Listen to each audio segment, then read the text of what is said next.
Hello बच्चों, मैं वापस हूँ आपके साथ। I am back, Neha Singh. तो आज मेरी ये जो वीडियो है वो जीके की वीडियो है।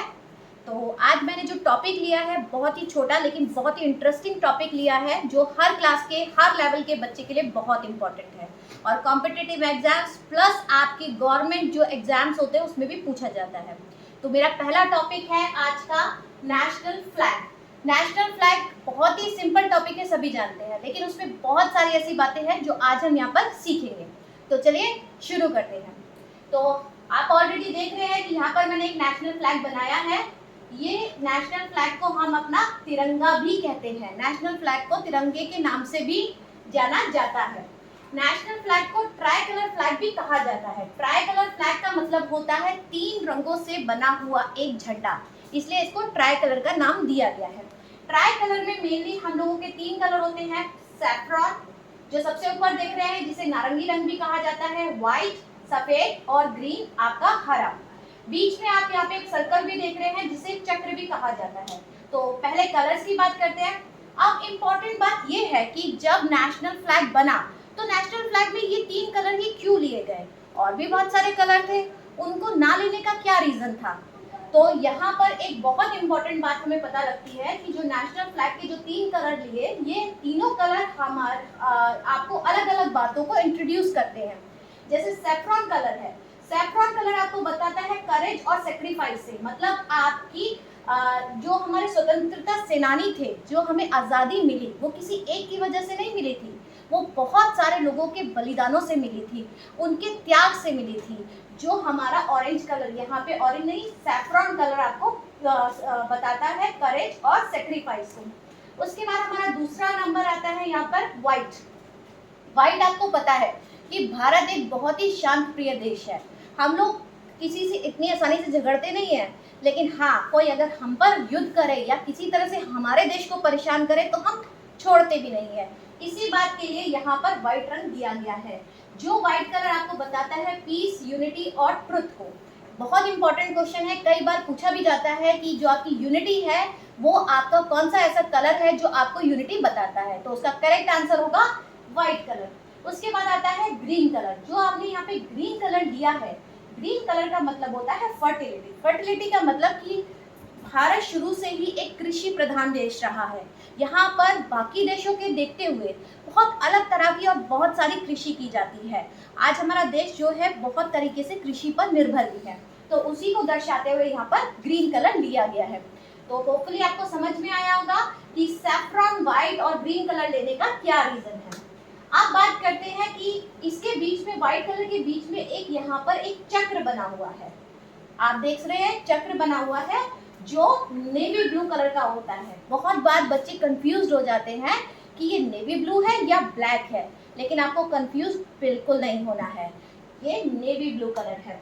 नेवी ब्लू कलर का मतलब होता है स्काई और वाटर को डिनोट करता है, पानी और आकाश को। ये बताता है कि आज भारत जो है वो सिर्फ पृथ्वी पर ही नहीं बल्कि आसमान में और समुद्र में भी आगे बढ़ रहा है। तो यहाँ पर अब आपको रंगों का मतलब समझ में आया कि हर रंग अपने आप में एक बात को डिनोट करता है। चलिए आगे बढ़ते हैं कि ये जो आपका चक्र है इसको अशोक चक्र भी कहते हैं या धर्म चक्र भी कहा जाता है। अशोक चक्र भी कहा जाता है और धर्म चक्र भी कहा जाता है। इसमें ये जो लाइन है ये इनको स्ट्रोक्स कहते हैं। ये कितने स्ट्रोक्स होते हैं? 24 स्ट्रोक्स होते हैं। बहुत बार पूछा जाता है इसमें कितने स्ट्रोक्स होते हैं? 24 स्ट्रोक्स होते हैं। दूसरा, ये जो चक्र है वो एक बुद्धिस्ट सिंबल है जो 200 BC से लिया गया है। बुद्धिस्ट मीन्स एक तरह का रिलीजन है, बहुत बच्चे जानते भी होंगे कि बहुत पुराना अलग अलग जैसे रिलीजन्स होते हैं, तो बुद्धिस्ट में एक इस तरह का चक्र को यूज किया जाता था, वहीं से ये लिया गया है। तो बेसिकली यहाँ पर बुद्धिस्ट सिंबल है। उसके बाद क्या होता है, जैसे आपको मैंने बताया कि हर कलर अपने आप में एक बात को डिनोट करता है, ऐसे ही चक्र लेने का क्या रीजन रहा। आपको पता है जब एक गाड़ी चलती है तो जब एक व्हील होता है तो गाड़ी क्या रहती है? चलती रहती है, रुकती नहीं है। सेम चीज इस चक्र को यहाँ लगाने का मतलब होता है कि जो डेवलपमेंट और प्रोग्रेस ऑफ द कंट्री है वो हमारी चल रही है। वही चीज को दिखाने के लिए अशोक चक्र को रखा गया है, जिसका मतलब होता है continuous progress and development of the country. Clear है? ओके। अब बात करते हैं कि जो नेशनल फ्लैग है वो कब बनाया गया और किसने बनाया। नेशनल फ्लैग जो था वो पिंगले वेंकैया नायक थे, जिन्होंने 1931 में प्रपोज किया था इसको। ये भी कई बार पूछा जाता है। पिंगले वेंकैया नायक जो थे वो एक क्या कहते हैं, देशभक्त थे, एक स्वतंत्रता सेनानी थे, जिन्होंने 1931 में कराची में प्रपोज किया था इसको। कराची में इसको प्रपोज किया गया था लेकिन इसको अडॉप्ट किया गया 22 जुलाई 1947। बहुत इंपॉर्टेंट क्वेश्चन है कि बहुत बार पूछा जाता है कि इसको कब अडॉप्ट किया गया। तो इसको अडॉप्शन डेट है इसका 22 जुलाई 1947। जब हम आज़ाद हुए थे उससे एक महीने पहले 22 जुलाई को इसको अडॉप्ट किया गया था। तो वहां से पिंगले वेंकैया नायक, दोनों चीजें बहुत इंपॉर्टेंट है, आपको दोनों के नाम याद रखने हैं। उसके बाद बात करते हैं कि जो मोस्टली आपको ये जो झंडा है, जो हमारा नेशनल फ्लैग है, वो कौन से क्लॉथ का बना होता है। ज़्यादातर अगर हम बात करते हैं तो हमारा नेशनल फ्लैग जो है वो खादी से बना होता है। मोस्टली खादी ऐसा कपड़ा बोला जाता है या ऐसा फैब्रिक बोला जाता है जो झंडा बनाने के लिए सबसे सुटेबल होता है। तो यहाँ पे आपका करेक्ट आंसर रहेगा फैब्रिक। दूसरी चीज़ जो ज़्यादातर अगर आप देखते हैं तो लास्ट ईयर RIMC 2001 में 10th in the admission of 8th standard ये क्वेश्चन पूछा भी गया है कि जो रेशियो होती है आपकी नेशनल फ्लैग की वो क्या होती है। आपको पता है जब हम लोग मैथ्स करते हैं तो हम एरिया जब लिखते हैं तो वो हमेशा लेंथ इनटू ब्रेथ होता है, लेकिन यहाँ पर जब आपकी बात की जाती है कि यहाँ पर क्या है, यहाँ पर इसकी लेंथ, यहाँ पर बात की जाए तो ये लेंथ है और ये ब्रेथ है, ठीक है। लेकिन जब हम पूछते हैं तो आप ध्यान रखेंगे ये जो रेशियो है वो 2:3 ब्रेथ इंटू लेंथ की है, B इंटू L की है। ओके, अगर ब्रेथ और लेंथ की पूछते हैं, ब्रेथ यहाँ पे आगे है, मतलब आपका ये हिस्सा छोटा, ये हिस्सा छोटा और ये हिस्सा लंबा होता है, तो 2:3 की लेंथ होती है। तो ये बात बहुत इंपॉर्टेंट है, आप याद रखेंगे कि ज्यादातर ब्रेथ और लेंथ पूछा जाता है, ना कि लेंथ इंटू ब्रेथ पूछा जाता है। तो आप ध्यान रखेंगे कि क्वेश्चन में क्या पूछा गया है।